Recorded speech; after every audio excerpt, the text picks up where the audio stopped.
नमस्कार दोस्तों, आज हम बात करेंगे डेथ रिचुअल्स के बारे में।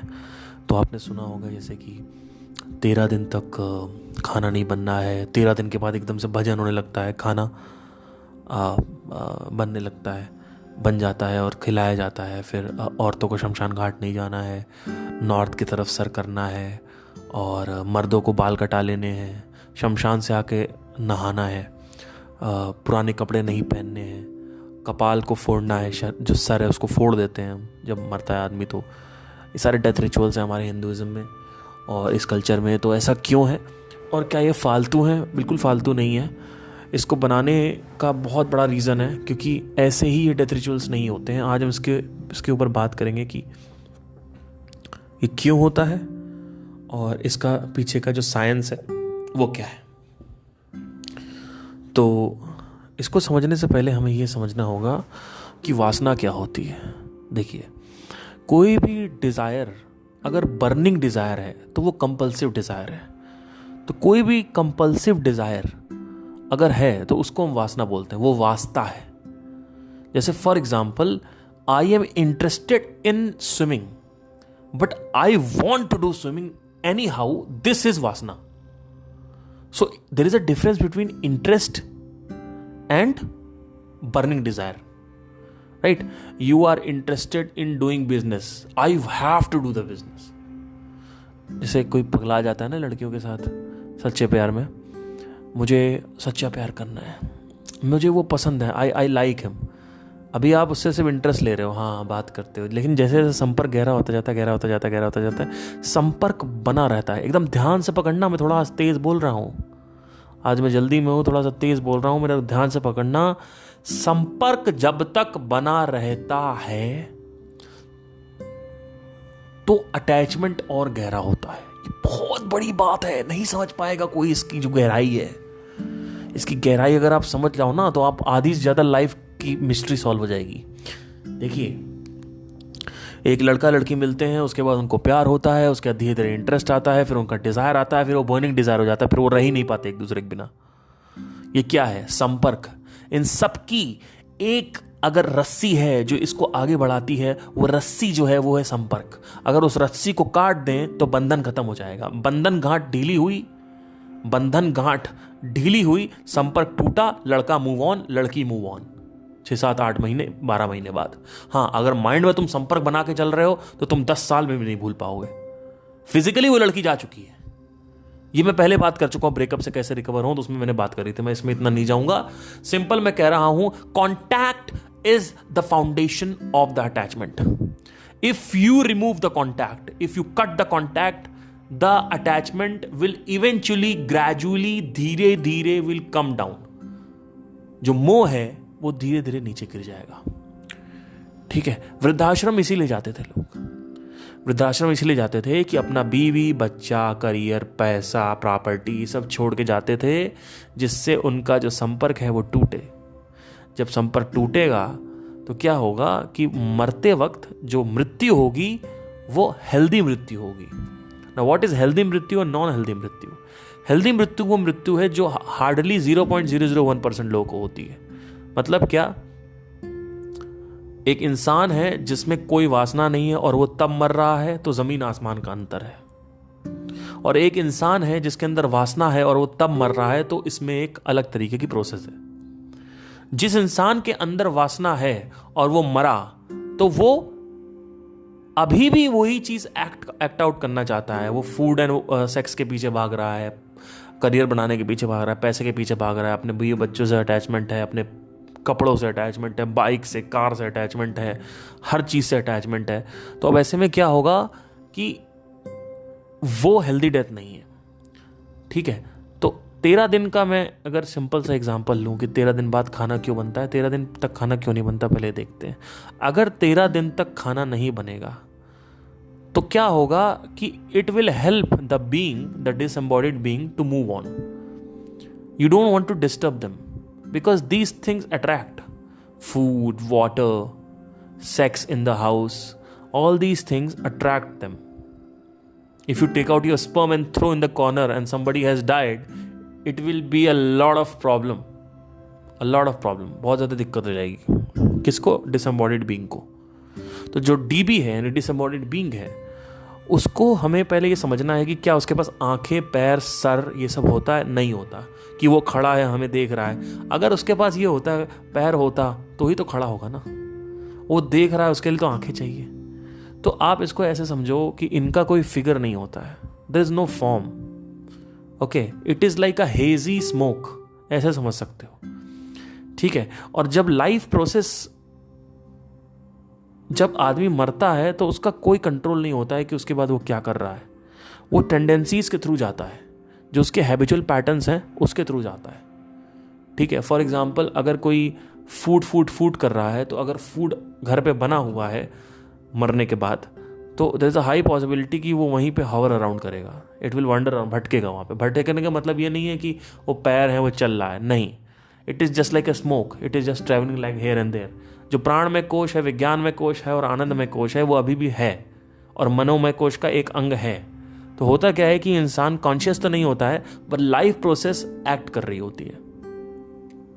तो अब होता क्या है इसमें, लाइफ प्रोसेस एक्ट करने का मतलब क्या हुआ? आपके पैर में चोट लगी, चोट आपने लगाई लेकिन आपने छोड़ दिया और वो हील हो गई।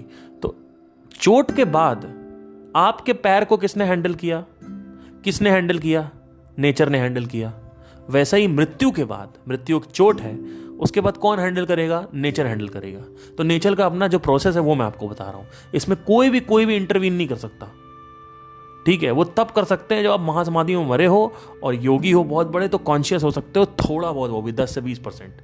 आप इतना कॉन्शियस हो सकते हो कि कहाँ बर्थ लेनी है, कहाँ डेथ लेनी है, ये हो सकता है, ठीक है। तो होता क्या है कि जब आदमी मर जाता है तो प्रॉब्लम ये होती है कि उसके अंदर वासनाएं होती हैं और वो एक्सप्रेस हो रही होती है। मैंने लॉ ऑफ मोमेंटम के बारे में बात करी थी। अगर आप लॉ ऑफ मोमेंटम को समझोगे अच्छे से, तो उसमें क्या होता है कि अगर गाड़ी चल रही है तो शुरू में जब गाड़ी, एक जाइंट व्हील को इमेजिन करो, वो जो गोल गोल झूला होता है फेस्ट में, उसको इमेजिन करो, जो दशहरे में हम लोग जाते हैं, इमेजिन करो, जस्ट इमेजिन। अब आप उसको धक्का लगा रहे हो, बहुत तेज धक्का लगा रहे हो। अभी आपको शुरू में धक्का लगाने की जरूरत है, आप और धक्का लगा रहे हो। धीरे धीरे जैसे ही मोमेंटम पकड़ेगा और आप लगाते जाओगे, फिर धीरे धीरे आप एकदम से हट जाओगे। अब वो जाइंट व्हील अपने आप से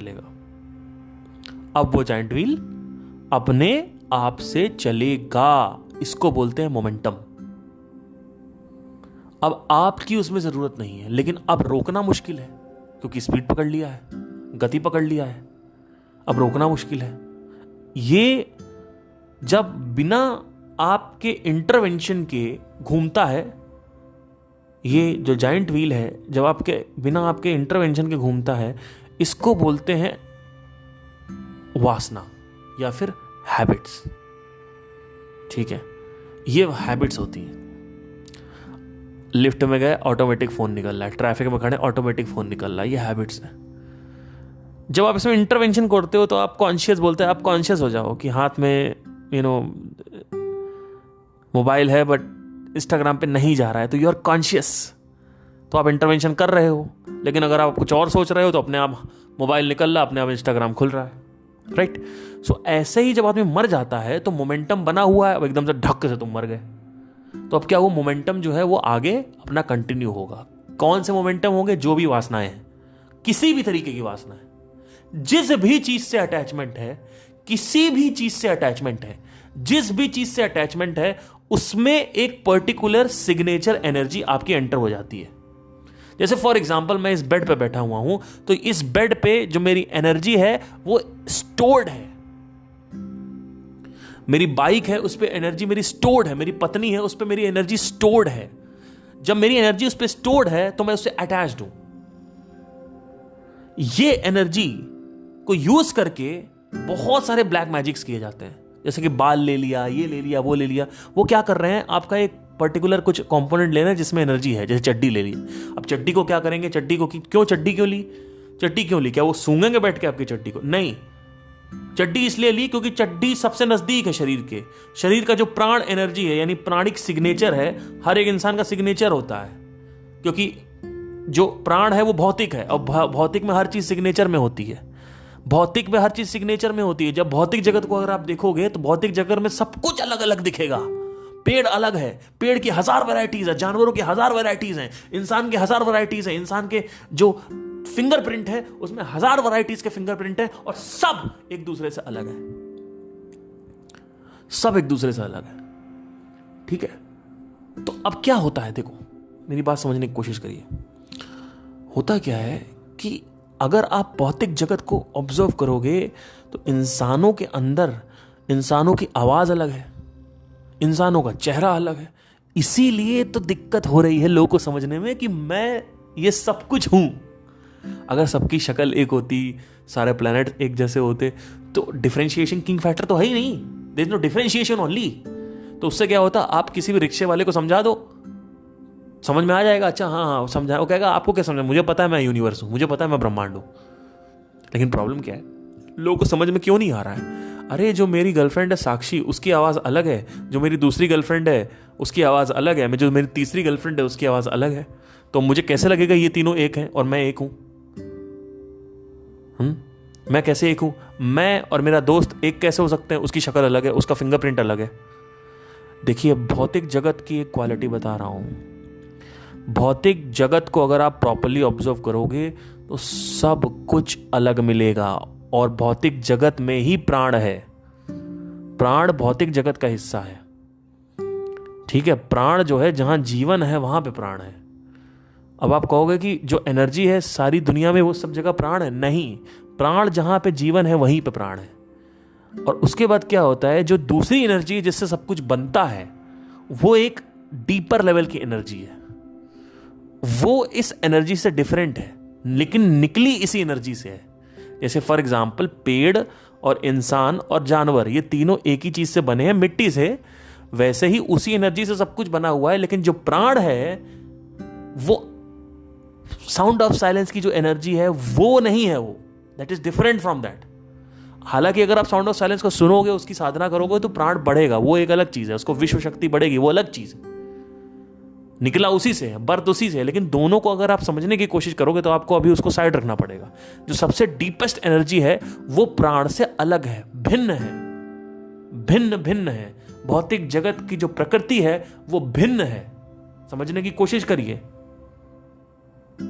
तो अब क्या होता है, जब आप किसी चीज को टच करते हो, चाहे वो चड्डी हो, चाहे वो आपका बेड हो, चाहे वो आपका बाल हो, कुछ भी हो, तो आपका एक सिग्नेचर है उसमें। अब उस सिग्नेचर को कुछ लोग मैनिपुलेट करते हैं, जैसे तांत्रिक वगैरह, ये सब क्या करते हैं, तंत्र विद्या होती है। इसमें क्या होता है, बेसिकली आप एक चीज पकड़ो और पकड़ने के बाद उसको उसमें कुछ पूजा वूजा करो तो आप कंट्रोल कर लोगे। वुडू डॉल्स एंड ऑल दैट, ये सब चीजें होती हैं। ठीक है, तो बहुत सारे योगी होते हैं जो कॉन्शियस होते हैं, तो उनके ऊपर ये असर नहीं होता, जादू टोना एंड ऑल दैट। ठीक है, तो कैसे असर होता है?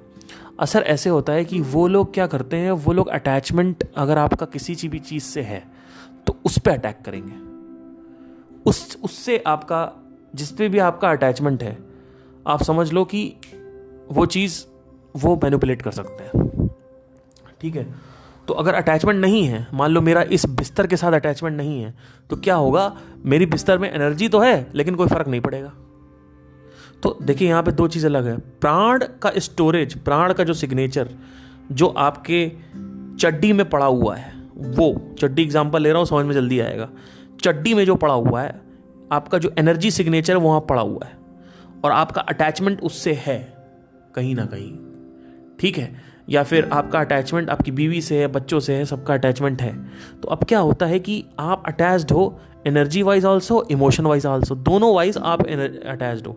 तो अब क्या होता है, जब आदमी मरता है तो पड़ोसी के पास जाके सपने में नहीं आता है, अपने ही बीवी बच्चों के सपनों में आता है, और वो सपनों में आके एक ही बात कहता है।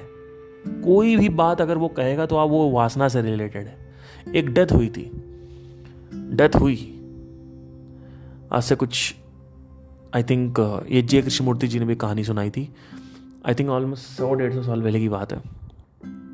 और ये होता है, अक्सर होता रहता है। डेथ हुई, मृत्यु हुई, पति सपने में आया, पत्नी को बोला कि जो पैसे हैं वो चादर के नीचे एक बक्सा है गड़ा हुआ, वहां पे लाल चादर है उस कमरे में, वहां पे पैसे हैं। मेरे पैसे ये कर रहा था वो। तो ये सपना आया वाइफ को, और वहाँ देखा तो वहाँ पे पैसे पड़े थे, मतलब नीचे पूरा पैसा उसने रख रखा था। हुआ क्या, वो इंसान इतना पागल था दौलत के पीछे कि लास्ट मोमेंट तक वही सोचा उसने, और वो ही लूप बना था, वही वासना थी, वही सब कुछ अटैचमेंट उसी से था। तो वो उसी को बड़बड़ आके कर रहा था, वो बड़बड़ कर रहा था। वो जानबूझ के आप अपनी वाइफ को बता नहीं रहा था, वो बस बड़बड़ कर रहा था, क्योंकि वाइफ भी उससे अटैच थी, तो वाइफ सुन पा रही थी सपने में। आप समझ रहे हो क्या हो रहा है? वो कोई कॉन्शियसली आके बड़बड़ नहीं कर रहा है, वो बस बड़बड़ कर रहा है, बट वो एक थॉट प्रोसेस है। वो जैसे थॉट सेटल होता है, थॉट मन में होता है, मनोमय कोश में होता है। तो they can come into your dreams and they can talk, but if you reply there will be not a single reply from their side, because they are not conscious. They are just talking about their tendencies, habits and vasana. That's it. If they are talking about banana, तो समझ लो आखिरी moment में बनाना कर रहा था।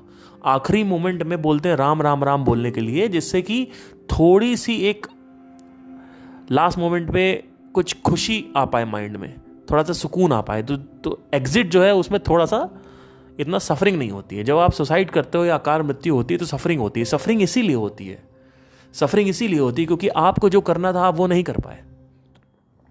आप एक ऐसी स्टेट में मर रहे हो जहां पे आप सैड थे और आपको पता नहीं था, तो हुआ क्या कि सैडनेस 1000 टाइम मल्टीप्लाई हो जाती है।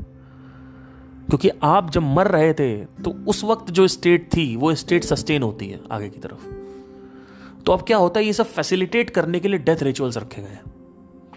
तो 13 दिन का डेथ रिचुअल है मान लीजिए जैसे कि। तो अब क्या होता है कि अकॉर्डिंग टू हिंदू माइथोलॉजी और हिंदू आर कल्चर जो है साइंस,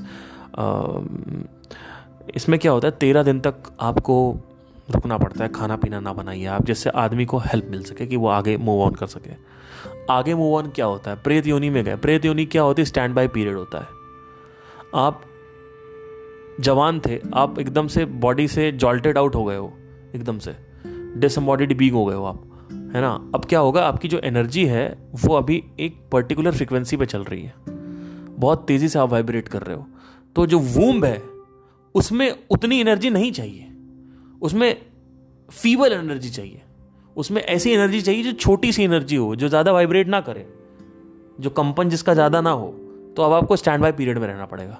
अब वो कितने टाइम होता है, 100, 150, 200 हो सकता है, कुछ भी हो सकता है वो। ठीक है, स्टैंड बाय पीरियड में रहिए, अपना टाइम के वेट करिए, उसके बाद आपको आपकी वासना के हिसाब से आपको शरीर मिल जाएगा।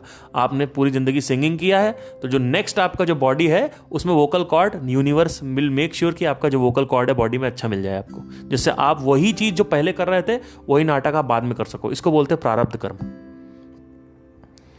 सांचित कर्म क्या होता है, सांचित कर्म बेसिकली होता है जो भी एंटायर बंडल है, जो यूनिवर्सल कर्मा है, यूनिवर्सल जो बेसिकली डिजायर है वो सांचित कर्म है। ठीक है, आज तक जितने भी आपने कुछ भी कर रखा है, चाहे वो अमीबा से लेकर ह्यूमन बीइंग तक, वो सब सांचित कर्म में स्टोर होता है, विज्ञानमय कोश में। ठीक है, तो होता क्या है कि ये जो डेथ रिचुअल्स है बेसिकली, इसमें क्या होता है, एनर्जी सिग्नेचर जो है वो बेसिकली छूट जाता है।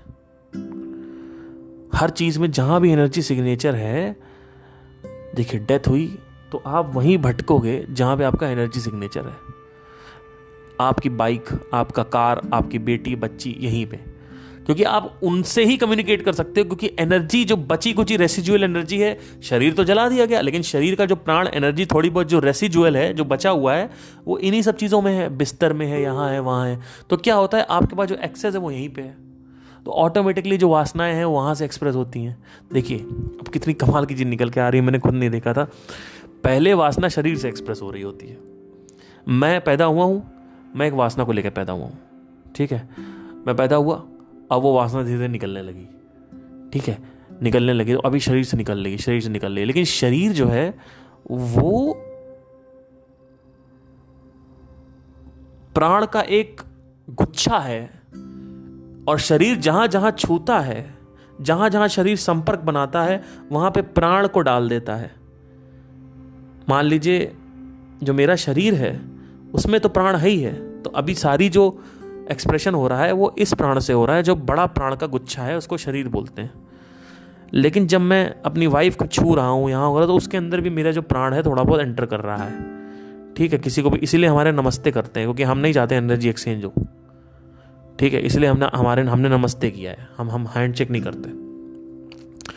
तो हुआ क्या कि आपने किसी भी चीज़ को टच किया लंबे समय तक, 2-3 दिन, 4 दिन, 5 दिन, 21, 22, 23, 24, उसके बाद क्या होता है कि वो थोड़ा सा आपने अपना प्राण उसमें डाल दिया। शरीर के मरने के बाद आत्मा के पास कोई चारा नहीं होता है, तो वो क्या करती है, जो रिमेनिंग रेसिजुअल है, जो रिमेनिंग थोड़े छोटे मोटे प्राण आपकी बीवी में, आपके बच्चों में, आपके बॉटल में, आपके जो बाइक है, जो कार है, वहां पड़े हुए हैं, वहां से एक्सप्रेस होता है। इतना ज्यादा ये जिद्दी है कि वो कहीं से भी जहां मौका मिले उसको जीना है, उसको वो एक्सप्रेस करना है। तो अब क्या होता है कि वृद्धाश्रम का कॉन्सेप्ट यह था कि संपर्क तोड़ दो, वासना नीचे गिरेगी, और बिल्कुल सही है। संपर्क अगर आपने तोड़ दिया तो वासना नीचे गिर जाएगी, और उसको बोलते हैं हेल्दी डेथ। हेल्दी डेथ होगी तो आदमी सफर नहीं करता है। अगर आप वासना में ग्रसित हो तो आप सफर करोगे, आप सफर करोगे, मरने के बाद सफर करोगे, और बहुत तगड़ा सफर करोगे, इसकी कोई हद नहीं है, इतना सफर करोगे। तो 13 दिन तक नहीं बनाते हैं। 13 दिन के बाद क्या करते हैं, बनाना क्यों चालू कर देते हैं। 13 दिन के बाद यह दिखाना होता है कि भाई अब तो हम आगे बढ़ गए, अब तुम भी आगे बढ़ो। हम तो देखो खुशी मना रहे हैं, हम तो ये कर रहे हैं, हम तो वो कर रहे हैं, तुम आगे बढ़ो, अपना काम करो। आदमी आता कहता है ये लोग तो भैया अपना अलग ही बिजी हैं, ये इस तरीके, तो इस तरीके का कॉन्सेप्ट है। 13 दिन के बाद खाना खा सकते हैं, इसीलिए 13 दिन के बाद भजन होता है, ये सब करा जाता है। ठीक है, अब आते हैं, सवाल आता है कि बाल क्यों मुड़वाते हैं। अब देखिए, बाल एक ऐसी चीज है जो व्यान वायु से जुड़ा हुआ है। ठीक है, और व्यान वायु क्या होती है कि 5 वायु होती है शरीर में, 5 तरीके की वायु होती है। जब शरीर मरता है तो ये 5 वायु एग्जिट हो रही होती हैं, ये धीरे धीरे एग्जिट होती हैं। तो लास्ट की 2 वायु होती हैं, उडाना एंड व्याना, शायद, मैं श्योर नहीं हूं। 5 वायु होती है, प्राणा, उदाना, व्याना, समाना, और एक और होती है, मुझे याद नहीं आ रहा। ठीक है, तो ये 5 जो वायु होती हैं ये धीरे धीरे एग्जिट होती हैं। ठीक है, तो एक वायु है जो 48 से 60 दिन तक रहती है। ये वायु रिस्पॉन्सिबल होती है नाखून और बाल बढ़ने के लिए। इसीलिए गड़े मुर्दे होते हैं उनमें नाखून और बाल बढ़ता रहता है 60-70 दिन तक। ठीक है, तो ये रिस्पॉन्सिबल होती है। दूसरा होता है जो प्राण होती है, प्राण वायु, वो रिस्पॉन्सिबल होती है शरीर में लचीलापन और शरीर में सांसों के लिए। ठीक है, तो वो जब एग्जिट होती है तो राइगर मॉर्टिस सेट इन हो जाता है। तो अगर आदमी टेढ़ा हुआ पड़ा मरा है तो एकदम से टेढ़ा हो जाएगा, और टेढ़ा ही जलाना पड़ेगा, क्योंकि वो सीधा होगा नहीं, वो स्टिफ हो जाती है, सारी मसल्स स्टिफ हो जाती हैं, कड़ी हो जाती हैं, सख्त हो जाती हैं। ठीक है, तो राइगर मॉर्टिस सेट इन हो जाता है। फिर एक और वायु होती है जो रिस्पॉन्सिबल होती है टेम्परेचर के लिए, वो एग्जिट हो जाती है 20 मिनट में। ठीक है, तो ये सारी वायुस एग्जिट हो जाती हैं, तो टेम्परेचर डाउन हो जाता है। एक वायु होती है जो बेयोंसी, जो बायोंसी बोलते हैं उसको, शायद, एक मिनट में देखना चाहता हूँ, मैंने यहाँ पे बोल रखा है बॉयंसी, या बॉयंसी। ठीक है, बॉयंसी जो है, बेसिकली बॉयंसी क्या होता है, देखिए, शरीर में जब प्राण होते हैं तो शरीर इतना भारी नहीं होता, आप आराम से घूम रहे हो, चल रहे हो और बढ़िया चल रहे हो, हल्का हल्का लग रहा है। लेकिन आप कभी मुर्दे को अगर देखा हो आपने, या आप कभी रिसर्च करना, या कभी किसी मुर्दे को अगर हो तो उठाना, जो मृत शरीर होता है वो बहुत भारी होता है। तो बॉयंसी जो होती है वो ख़त्म हो जाती है उसमें। तो वो एक वायु रिस्पॉन्सिबल है उसके लिए। वो सारी वायु निकल गई तो बॉयंसी चली गई, उसके बाद फिर ये टेम्परेचर गिर गया, स्टिफनेस हो गई, राइगर मॉर्टिस बोलते हैं उसको। उसके बाद फिर नाखून और बाल बढ़ रहे हैं 60 दिन तक। अब आते हैं अघोर। अघोरी बाबा जो होते हैं वो क्या करते हैं, इनको हम थोड़ा सा देख लेते हैं।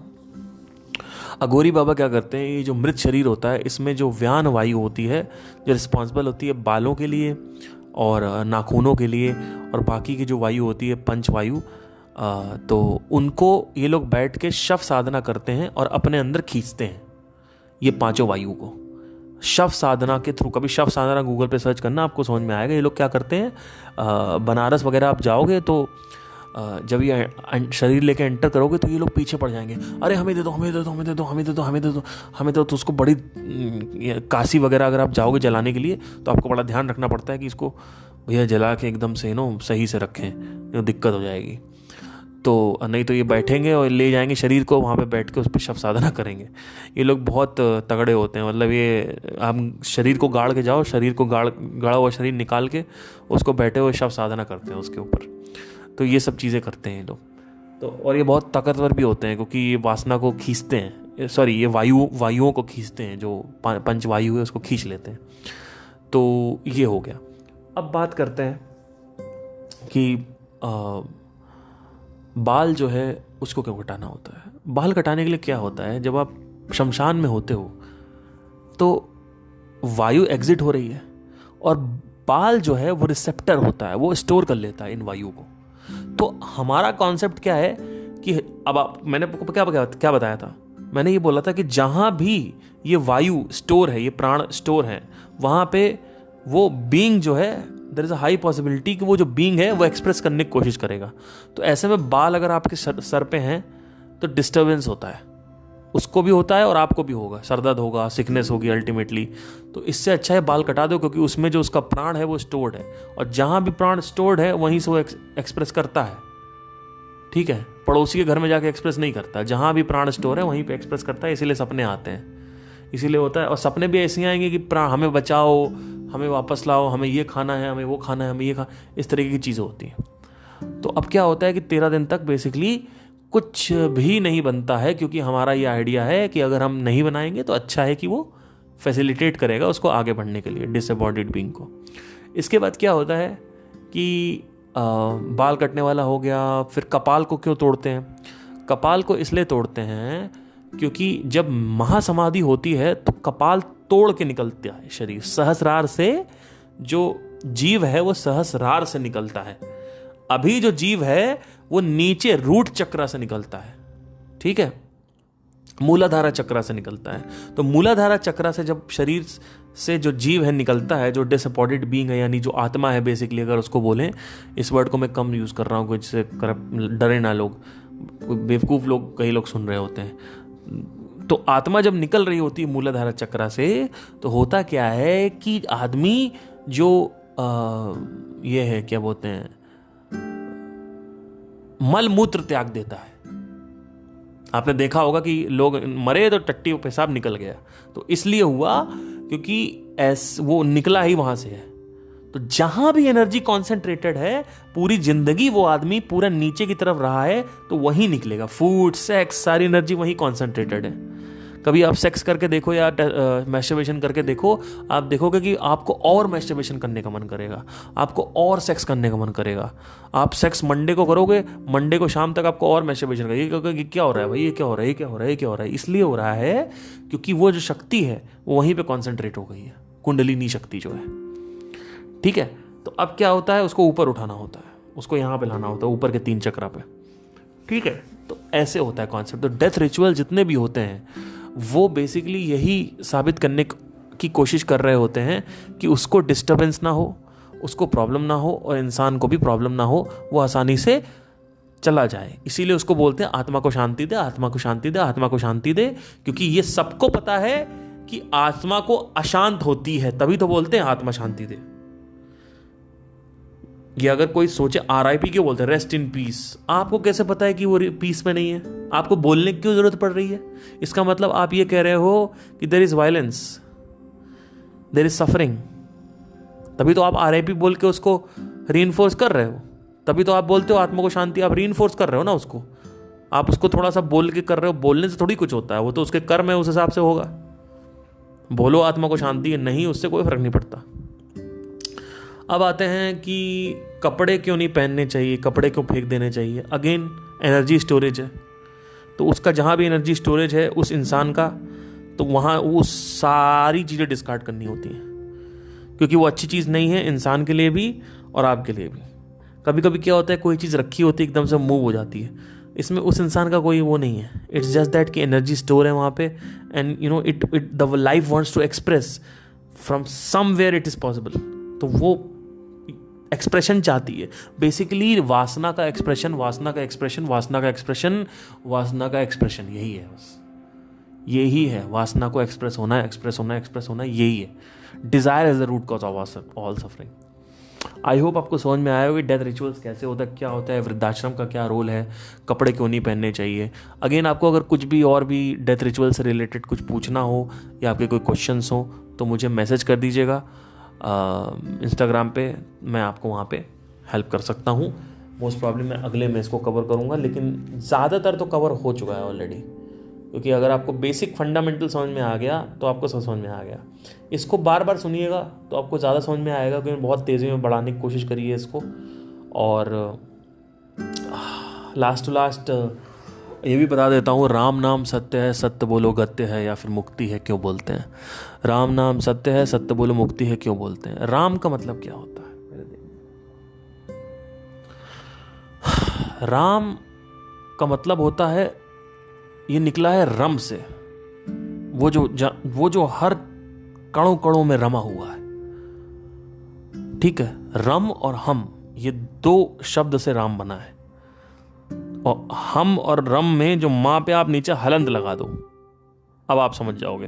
तो राम जो है रमा हुआ से निकला हुआ है। रमा कौन रमा हुआ है? आप देखिए ना, आपको अब नाम तो पता ही है कौन रमा हुआ है, तो वो हर जगह रमा हुआ है। तो क्या बोला जाता है? राम नाम सत्य है। मतलब क्या? जो साउंड ऑफ साइलेंस है वो सत्य है। सत्य बोलो मुक्ति है।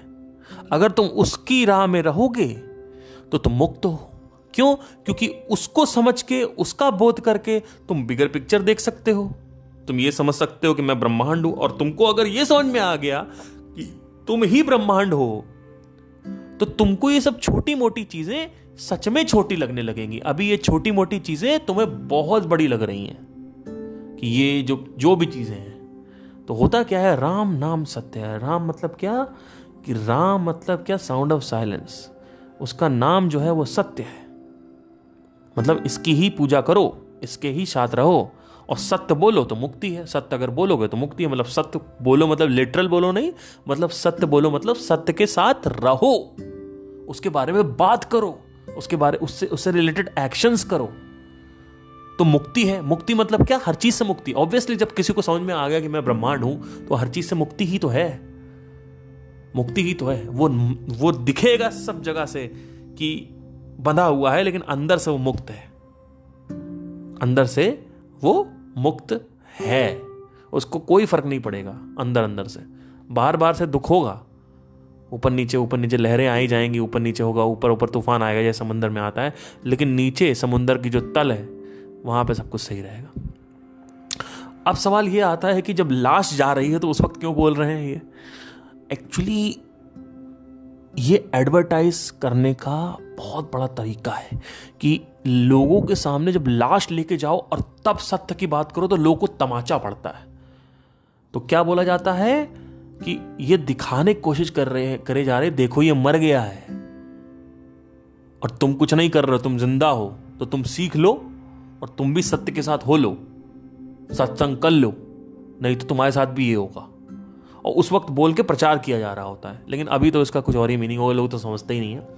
बट ये बोलने का जो प्रोसेस था वो इसीलिए होता क्योंकि वो दिखाना चाहते थे एग्जाम्पल के थ्रू कि देखो ये हो गया, ये भी अपने मकान के पीछे पागल था, ये भी अपने दौलत के पीछे पागल था, और इसी के मकान और दौलत को इसके जो बेटे हैं वो चीर धारण करके एक दूसरे को मार काट रहे हैं जायदाद के लिए। तो ये एक्चुअली में कभी मुक्त था ही नहीं, ये सिर्फ नाटक कर रहा था। भौतिक जगत में जितने भी लोग हैं वो सब कहेंगे आपको कि आप बड़ा अच्छा काम कर रहे हो, लेकिन एक्चुअली में आप मुक्त नहीं हो। मुक्त कौन है? वो जो सब में रमा हुआ है और जो किसी में नहीं रमा हुआ है। ये दोनों लाइनें सही हैं। सब कुछ आप कर रहे हो, लेकिन आपकी जो सोच है वो सही है, तो आप मुक्त हो। अभी आपकी अगर बीवी की डेथ होगी तो आप 6 महीने रोगे, लेकिन आप बाहर आ जाओगे, कहोगे पार्थ बाहर निकल, इससे निकल बाहर। क्योंकि जो मरा है वो कौन मरा है? शरीर मरा है। कॉन्शियसनेस कभी मरती है क्या? और तू और तेरी बीवी तो एक ही थे ना हमेशा से, तो मर गए तो ठीक है, अब मरना तो वैसे भी एक ही दिन है। 50 की उम्र में मर गए तो 50 और जीते, लेकिन पहले मर गए, ठीक है। और क्या तू अपनी इस लाइफ को पूरी जिंदगी अपनी बीवी के लिए रोना चाहता है?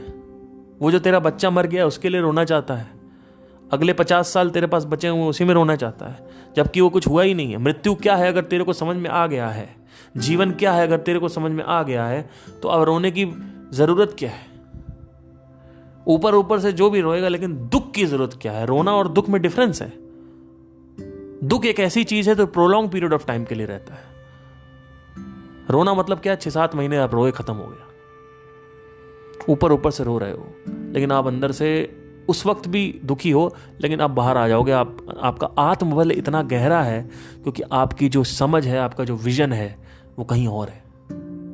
वो लोगों का सेंटर पॉइंट पता है क्या होता है? या तो उनके माँ बाप होते हैं, या तो पैसा होता है, या करियर होता है, या ये होता है, या काम होता है, या कोई लड़की होती है, बस यही होता है।